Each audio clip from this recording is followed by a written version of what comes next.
Hands up, guys. Abraham. So, the running time of your opening sequence, how long will it actually be? Well, it's, as we said before, it's 97 minutes and 35 seconds. That's the whole movie. Yeah. That has to be for the opening sequence itself. Oh, so for the opening sequence, it's probably about 2 minutes. It's not going to be that long due to the fact that it's just Arthur leaving the prison. What will we actually see in there, Leo? You're seeing the guard, and well, Arthur asks the guard for a smoke first, and then after that, he asks to use the cell phone because Arthur wants to contact someone, and then it's just the guard hesitating to give Arthur the phone for a while, and then it's that. And then is that it? That's the entire opening? Yeah. Isn't it to where he finds the note on the glass table?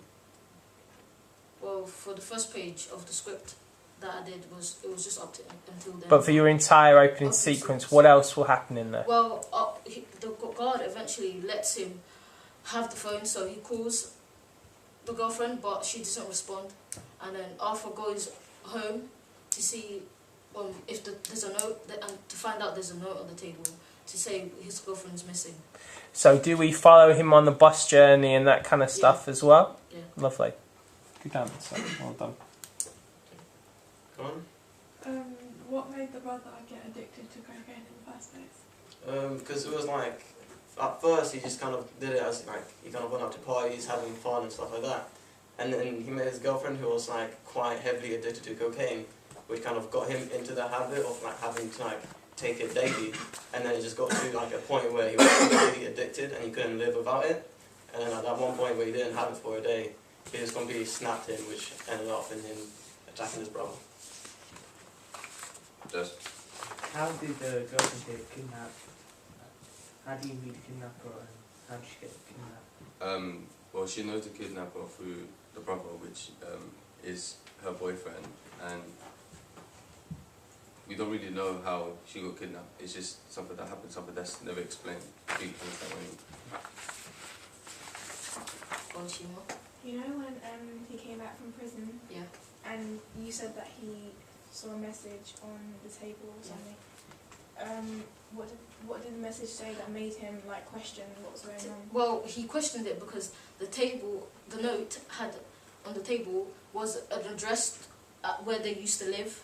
So he questions it, and then so he goes to the house where they used to live to find out puzzles that he needs to complete to find his girlfriend.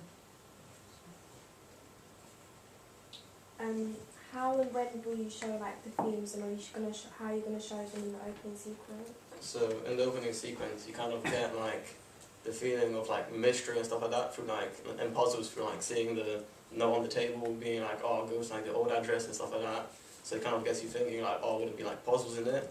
Then it's got like a little feeling of crime to it as he like comes out from prison and stuff, and it'll have like a really dark kind of shadowy feeling to it, like symbolizing like the typical thriller film where it will be like not futuristic, it should be modern day and stuff like that. Yeah. Any more questions, guys? Yeah. Go ahead. What's the history with the mum? Ed? Well, we decided that the history with the mum is. Would you necessarily mean by history of the mum? Like, was there like a bad history? Because you mentioned that there was a history. It's mostly to do with the protagonist, because she found out that he was, dealing with drug abuse, and she didn't want to do anything with him because of that for fact. So she shunned him from the family. He was shunned from everyone except from his brother. That's why he only took out on his brother. And you see the puzzles that you guys said that you have to work out. What sort of puzzles would you have to uncover? The puzzles were mental puzzles. So maybe the brother created his own puzzles that were about his childhood, about their childhood. So he would have to solve all of them. But because he didn't know that much and he didn't really pay attention, he went to his mum, even due to the fact that the history was still bad, and the mum was willing to help. Could you give us some examples of what sort of things, even if you're just thinking on your feet, give us some examples of the sorts of things he's going to be asked to do? Well, the things he's gonna be asked to do is like, well, I would say riddles, yeah, types of riddles that were linked to the past, and if he didn't find them, cause since it was a race against time, if he didn't find them in time, his girlfriend would end up dying. Have you guys seen Die Hard with a Vengeance? No. The third Die Hard film. I think So it's the one with Samuel L. Jackson in, which basically is all about these riddles where John McClane's driving all over New York City, I've seen that, and he's solving these riddles. I think you should watch that and get some ideas as to how this would play out with the whole film. Because I think structurally it sounds... Have you seen the film, this? Die Hard with a Vengeance? No, I haven't seen it.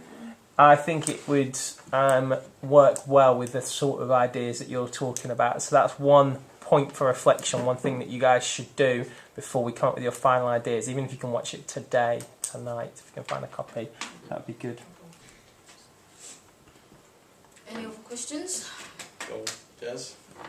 The relationship between the girlfriend and the person that gets put into prison because of drug abuse, how's it like? Was it like a violent relationship? Not really. They were like quite a lot like loving Yeah. couple. They were like intimate with each other. they're like happy together and stuff like that. Even though they both abused drugs, they kind of found a little connection between them, which kind of kept them together and stuff.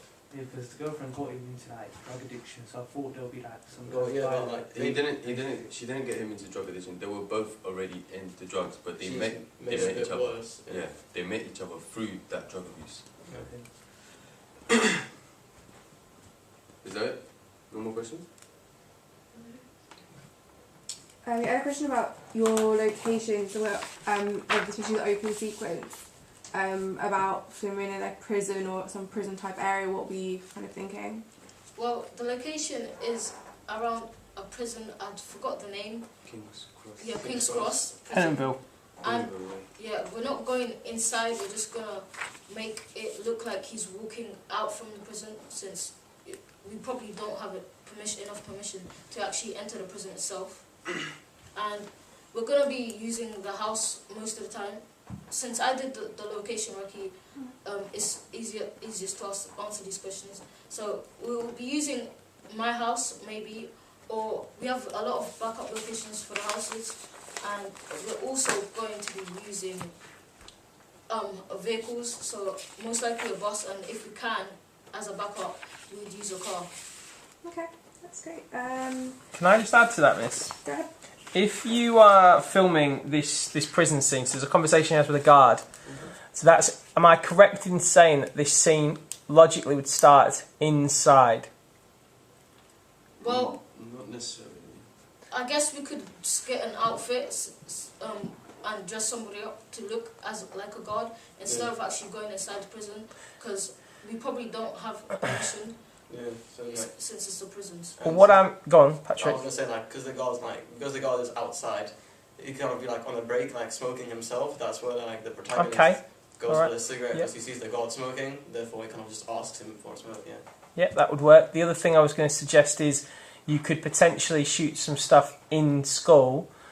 Like, I was thinking quite specifically near where Mr. Thompson's classroom is. If you shoot, like, there's a fire door there, and if you shoot very tight, so we don't have any schoolwork or anything like that there, you shoot the camera very, very tight on the situation, so just on the character, so you do lots of really tight close-ups and things like that. It's possible that you could make it look as though he's walking out, and then you cut to the exterior of the prison. Yeah. So again, that's a point to take away. The sort of advice I'm saying is things to think about. Go on, miss. The other question I had was, you said that the film has many appeals, but you weren't decided on whether it was a niche or a prime time audience. Yeah. Why is that? Because there's like so many like, because if it was like mainstream, it would kind of be made to like appeal to like most people. Okay. When if it was niche, it would like have like one kind of specific theme to it. Like it would be like a crime or like thriller, would be like really specific to it.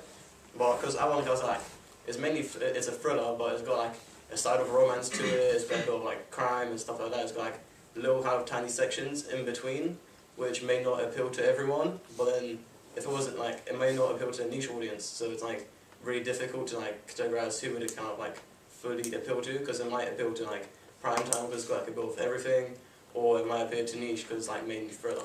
What do you guys think? Go on, Zara. and like not everyone is like into that stuff, and they might get That's true. influenced That's by true. it. Yeah. So like, Go on, Abraham. In my opinion, I feel like the fact that you have substance abuse and all those things, I feel like it's more mainstream because it hits a lot of people. It will hit a lot of mainstream audiences to make them feel like, yeah, I relate to that, and we've heard about it. So, because in this day and age, if you ask anyone in this room if they've heard about drugs, everybody has. So they'll obviously be like, it can also shock them in a way and say, okay, yeah, I'm not going to touch drugs after seeing oh yeah, it. so it like discourages them from trying them. Yeah. In terms of age, though, if we're talking about something mainstream, typically, so if you take like Marvel films, they're the ultimate sort of mainstream thing. Most of those, with the exception of Deadpool, is aimed at a younger audience. With the use of drugs and I assume the use of violence and swearing, and with the themes that come into your film, I think that you'd be looking at least a 15 certificate. Yeah, that's about it. Yeah. So that is going to be alienating to quite a number of people in your audience. So I think probably we would be working towards niche. So again, that's a point for reflection when we come to do the reflection on your pitch. That's something that you can expand upon. That's something that you can build upon. Anything else, Smith? No, all my other questions were answered, thank you. Okay, I have questions. Okay, we don't need that one. So how am I going to be sure that your film does not fit into the action genre? How am I going to be sure that your film fits into the thriller genre? Well, there won't be. Oh, No, yeah, well, there won't be there won't be explosions at all. It would fit into the thriller genre because it will be set in an urban area, not like a city. It will be like a suburban area type of place, and also action would have probably a lot of guns, explosions, things like that. But ours doesn't really have that much. It just has one gun and maybe knives and drugs, and that's it. Okay. If we put the mise en scène to one side, in terms of the events in the film, can you explain to me what makes it a thriller? I would say the fact that it's set in an urban place and that it's mostly like dark because... Again, just so that we're clear, putting the mise en scène to one side, I'm asking you about the events. So what happens in the story that makes it a thriller? I would say mostly the structure of the film as it goes through Todorov's theory, because Todorov it revolves around the thriller genre, and I believe that the idea it goes through the key points that he mentions, and that it causes it to fit into that thriller subgenre. Okay, anything to add, Patrick? I would say like because if it was an action film or anything, it would have like a lot of car chases and like kind of like a lot of like basically like much more like fighting and stuff like that. Whereas our thriller like doesn't really have any car chases. There's no like full out like gang fight scenes or anything. It's just like one kind of attack where the brother goes to prison. So and there will probably be just everyday weapons used, not exception. The exception is just the gun. Yep. Excellent. Okay. Why Sony Pictures to produce? Pardon? Why is Sony Pictures producing this film? To be honest, this came from my mind a lot. I didn't necessarily, I couldn't necessarily pinpoint which one to use, but then I realised that Sony, as it's been in the industry for such a long time and it's had such a long growth altogether, I thought that it would be the best for this thriller, and because it also Sony is the type of company that newcomers would mostly come to if they wanted their their film or idea to become massively produced, and that's why I chose Sony. Excellent, good answer. And lastly, Leo, I'm just going to turn this off and I'm going to turn it on again.